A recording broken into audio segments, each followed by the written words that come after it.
Assalamualaikum warahmatullahi wabarakatuh. Jumpa kembali bersama saya Adi di channel Ngulik Sejarah. Dan pada video kali ini saya akan kembali lagi membacakan suatu kisah misteri dari Treat Horror untuk kalian semua ya teman-teman. Cerita pada kali ini salah. Assalamualaikum warahmatullahi wabarakatuh. Jumpa kembali bersama saya Adi di channel Ngulik Sejarah.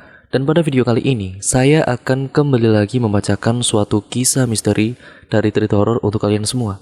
Yang kali ini berjudul Kuyang. Cerita pada kali ini ditulis oleh Cerita Arwah.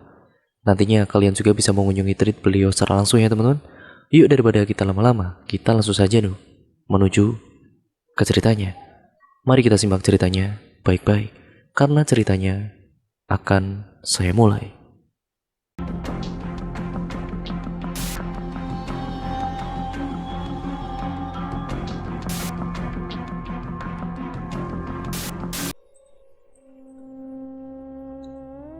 Ketika lebaran kemarin seperti biasa aku dan juga keluarga besar berkumpul di rumah Mama yang mana Mama adalah anak paling tua. Aku pun bertemu dengan adik-adiknya Mama dan juga Tante Eli. Mungkin kalau kalian pembaca setia akun penulis malam sudah pernah tahu cerita Tante Eli dan juga suaminya Om Kus. Sekarang aku akan bakalan cerita kisah Tante Eli yang belum sempat ia ceritakan pada saat ada di tanah Kalimantan, yaitu tentang kisah Kuyang. Bagaimana kisahnya, kita langsung saja simak ke ceritanya ya teman-teman. Ngomong-ngomong, untuk cerita kali ini seperti biasa aku akan bagi dua part. Part yang pertama aku akan jelasin dulu apa sih Kuyang itu dan sejarah asal-usulnya. Sudah aku rangkum dari beberapa situs di Google. Di part yang kedua baru kita masuk ke ceritanya Tante Eli. Sejarah dan juga legenda tentang Kuyang. Dari beberapa sumber artikel online yang sudah mimin rangkum, Kuyang atau Palasik adalah folklore atau cerita rakyat tentang siluman berwujud kepala manusia dengan isi tubuh yang menempel tanpa kulit dan juga anggota badan yang dapat terbang untuk mencari darah bayi atau darah wanita setelah melahirkan. Makhluk ini dikenal masyarakat di Kalimantan. Kuyang diceritakan sebagai manusia atau wanita yang menuntut ajaran ilmu hitam untuk mencapai kehidupan yang abadi. Banyak orang di Kalimantan beranggapan bahwa hadirnya Kuyang bisa menjadi simbol bahwa ada seseorang yang sedang melakukan ilmu hitam. Di Kalimantan mitosnya juga muncul sebuah minyak bernama minyak Kuyang. Minyak Kuyang merupakan salah satu minyak paling banyak dicari orang. Mitosnya, minyak ini berguna untuk ilmu kebal, tahan terhadap tebasan benda tajam, peluru, bahkan pemiliknya bisa menghilang dengan cepat.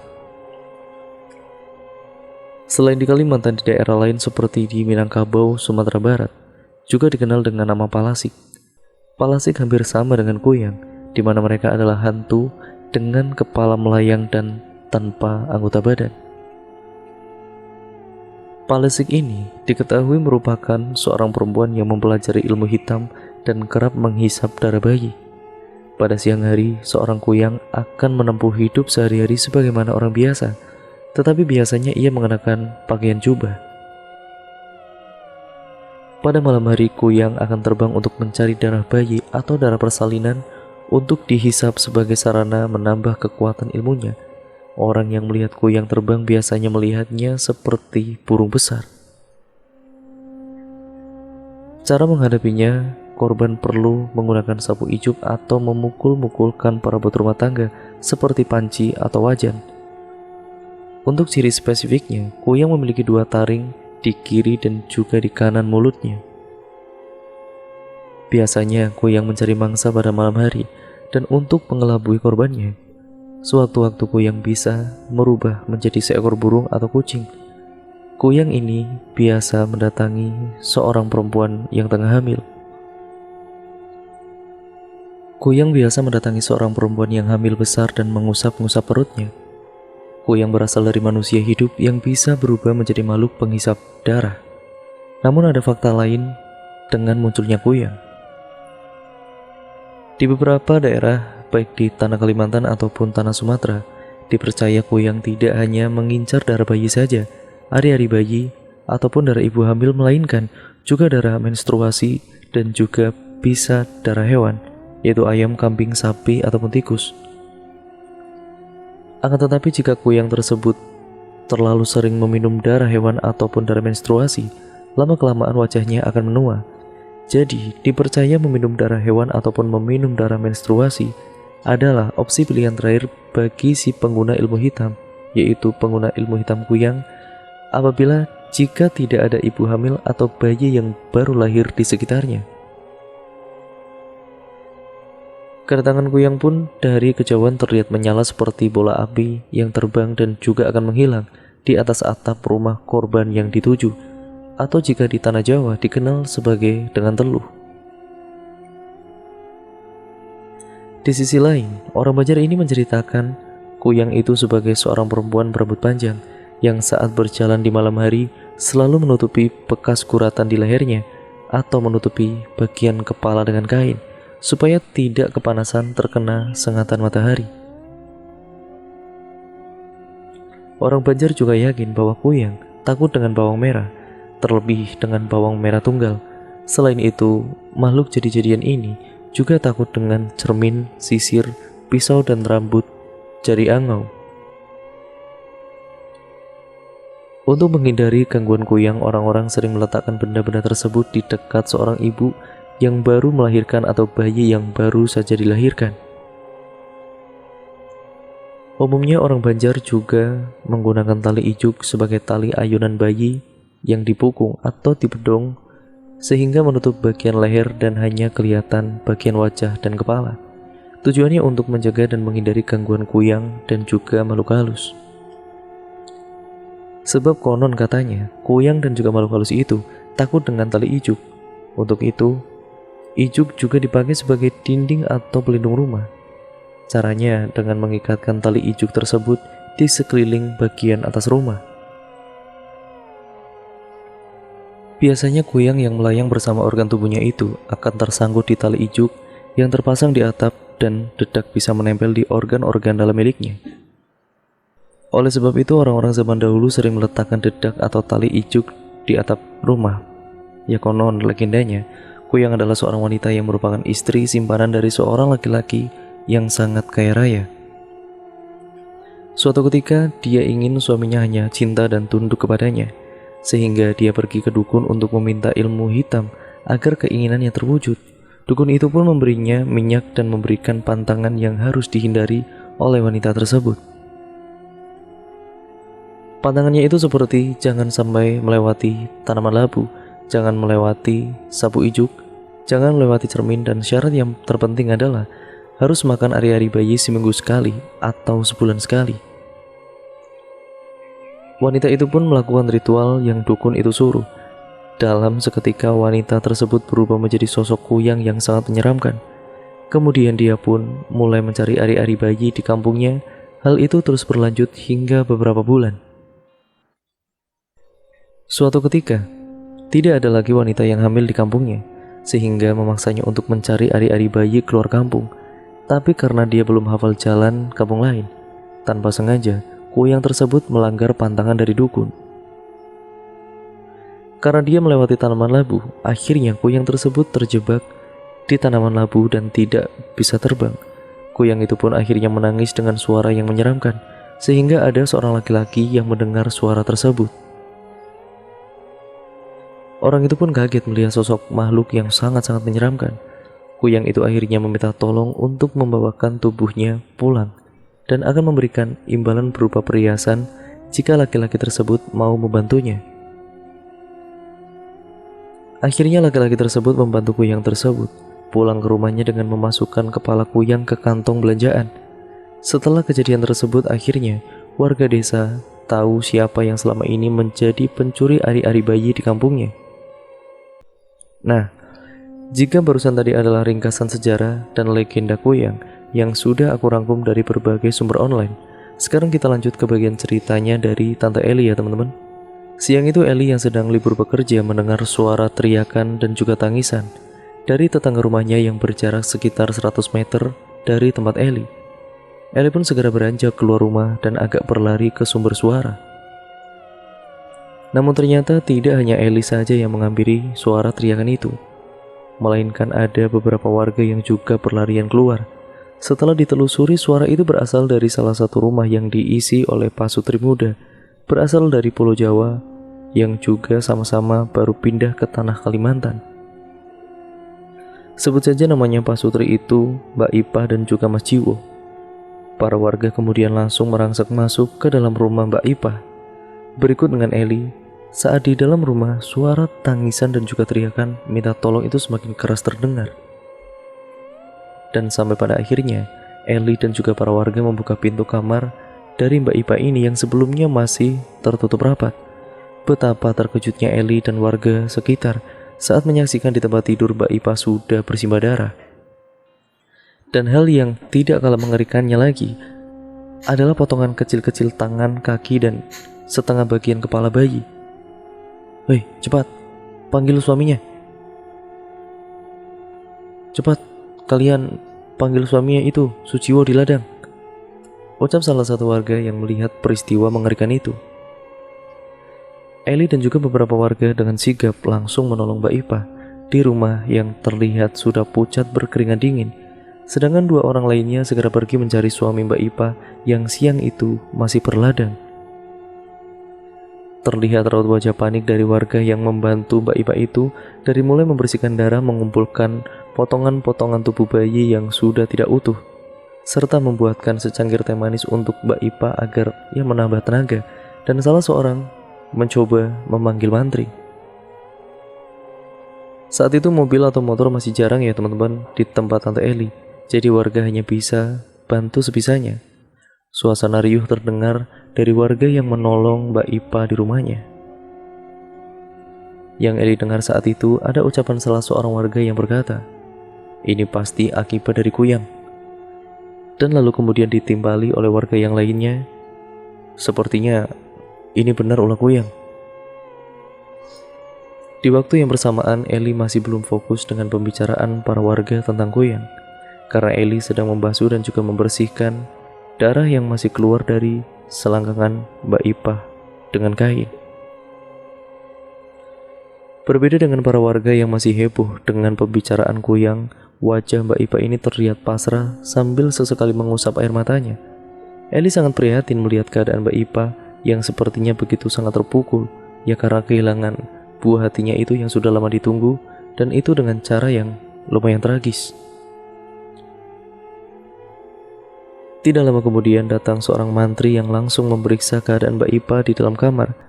Para warga yang masih ada di rumah, yaitu tepatnya di rumah Mbak Ipah, diminta untuk tidak berisik dan tidak mengganggu ketenangan oleh mantri tersebut. Akhirnya sebagian warga membubarkan dirinya masing-masing. Yang tersisa hanya ada Eli, Ibu Jul, dan Ibu Warni. Eli lalu berbisik-bisik kepada Ibu Warni dan juga Ibu Jul tentang obrolan warga barusan, yaitu mengenai kuyang pemakan bayi. "Oh iya, kamu juga pendatang ya? Jadi di kampung ini kalau ibu-ibu yang sedang hamil besar, baru melahirkan, membersihkan ari-ari bayi, dan juga bahkan wanita yang sedang haid harus berhati-hati, banyak-banyak ia berpantang agar tidak diincar oleh kuyang," ucap Ibu Warni.